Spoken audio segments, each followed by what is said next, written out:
आमच्या गण्याचा एक मित्र आहे गोलू म्हणून. गोल्याचं आणि त्या गण्याची लई मैत्री आहे चांगली. पण त्या गोल्यानं काय केले, गण्याकडून एकदा 2,000 रुपये घेतले उसने.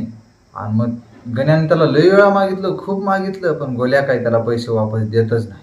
मग एका दिवशी आता दोघं जण म्हणले चला आपण आता दुसऱ्या गावाला जायचं, म्हणून ते गावाला जायला निघाले. मग आता चालत चालत जात होते, जंगलातून रस्ता जात होता असा. आणि सुनसान रस्त्यावरून जात असताना मग गण्या आणि गोल्या असं बोलत बोलत चाललेत असं. आणि मग एकदम काय होते, समोर डाकू येतात असे.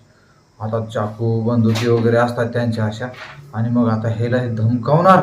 एवढ्यात लगेच गोल्या काय करतो माहिती आहे का, खिशातून पटकन असं पैसे काढतो आणि गण्याला म्हणतो, गण्या हे बघ, मी तुझे 2,000 रुपये देणार हो की नाही, हे 1,800 रुपये आता घेऊन ठेव म्हणतो. आता 200 रुपये माझ्याकडे राहिले बघ म्हणतो, आता बघू नंतर देईन मग म्हणतो.